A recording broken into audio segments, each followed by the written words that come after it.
किसी विधेयक को पास होने में कितना समय लगना चाहिए? हम बात कर रहे हैं वुमेन्स रिजर्वेशन बिल के बारे में, जो कि 1996 से लेकर 2023 तक पास नहीं हुआ है। आप सोच रहे होंगे कि ज़रूर बिल में कुछ कमियां होंगी या फिर वो हमारे हित में नहीं होगा, इसलिए इसे पास नहीं किया गया। तो आपको मैं बता दूं कि वुमेन्स रिजर्वेशन बिल में लोकसभा और राज्यसभा में महिलाओं के लिए 33% सीट आरक्षित करने की बात कही गई है।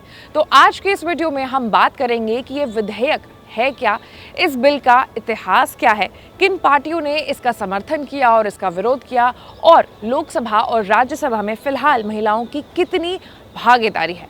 Hello and welcome to uncut. मैं हूं आपके साथ आशीष सिंह। खबर में आगे बढ़ने से पहले आपको चैनल को सब्सक्राइब करके बेल आइकन हिट करना होगा।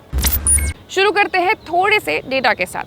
साल 2014 में लोकसभा में सिर्फ 12.6% महिलाएं थी और राज्यसभा में 11.5% महिलाएं थी। फिर साल 2019 में हुए चुनाव के बाद लोकसभा में 14.9% महिलाएं थी और राज्यसभा में 14.5% महिलाएं थी।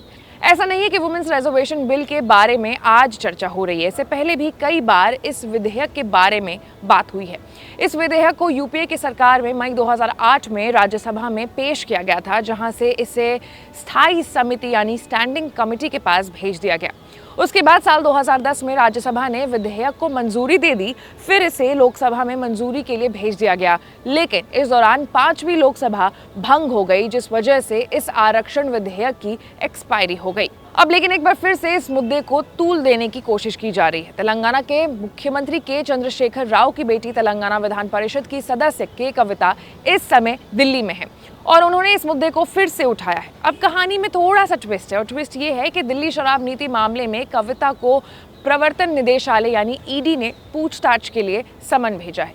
ईडी ने उन्हें 9 मार्च को पूछताछ के लिए बुलाया, लेकिन कविता इस विधेयक को लेकर धरने पर बैठ गई हैं, इसलिए अब वो 11 मार्च को पेश होंगी ईडी के सामने। अब वापस अपने मुद्दे पर लौटते हैं तो महिलाओं के रिप्रेजेंटेशन के मामले में भारत 193 कंट्रीज में 148 पोजीशन पर है और संसद में 543 मेंबर्स में से 78 महिला सदस्य हैं, जो कुल सांसदों का 14.4% ही है। ऐसे में सवाल ये उठता है कि आखिर इस विधेयक को पास क्यों नहीं किया गया, मामला अटक कहाँ रहा है। तो इसका जवाब जानने के लिए हमें सबसे पहले जानना होगा कि इस महिला आरक्षण विधेयक के बारे में।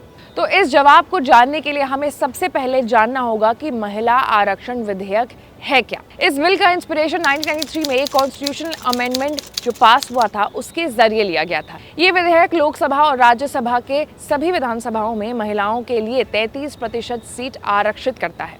आरक्षित सीटों को राज्य या केंद्र शासित प्रदेश में वेरियस कॉन्स्टिट्यूएंसीज में साइक्लिक बेसिस पर अलॉट किया जा सकता है। इस अमेंडमेंट एक्ट के लागू होने के 15 साल बाद महिलाओं के लिए सीटों का आरक्षण समाप्त हो जाएगा।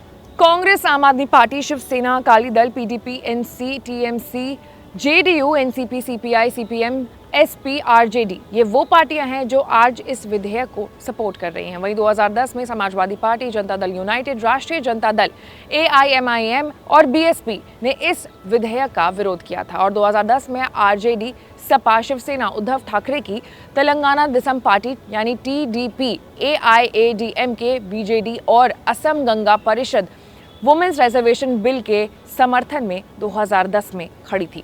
बात करते हैं 1996 की, जब इस विधेयक को इंट्रोड्यूस किया गया था। ये बिल 27 साल से पेंडिंग है। अब सवाल यह है कि इस बिल की क्या ज़रूरत है। तो ग्लोबल जेंडर गैप रिपोर्ट 2021 की रिपोर्ट है कि भारत ने पॉलिटिकल एम्पावरमेंट इंडेक्स में 13.5% की गिरावट दर्ज की है और महिला मंत्रियों की संख्या 2019 में 23.1% से गिरकर 2021 में 9.1% हो गई है। यहाँ तक कि सरकार के इकोनॉमिक सर्वे भी स्वीकार करती है कि लोकसभा और विधानसभा में महिलाओं का रिप्रेजेंटेशन कम हुआ है। अब 1996, 1999, 2000, 2003, 2004, 2005, 2008, 2010 में इस विधेयक को पास करने की कोशिश की गई, लेकिन पास नहीं हो पाई। अब इस विधेयक को लेकर के यानी कि वुमेन्स रिजर्वेशन बिल को लेकर के आपकी क्या राय है? इसे पास होना चाहिए या नहीं होना चाहिए? आप अपने ओपिनियंस को कमेंट सेक्शन में कमेंट करके हमें बता सकते हैं और ऐसी तमाम बड़े खबरों से अपडेटेड रहने के लिए आपको अनकट को लाइक, सब्सक्राइब और शेयर करना होगा। मैं थी आपके साथ आशीष सिंह।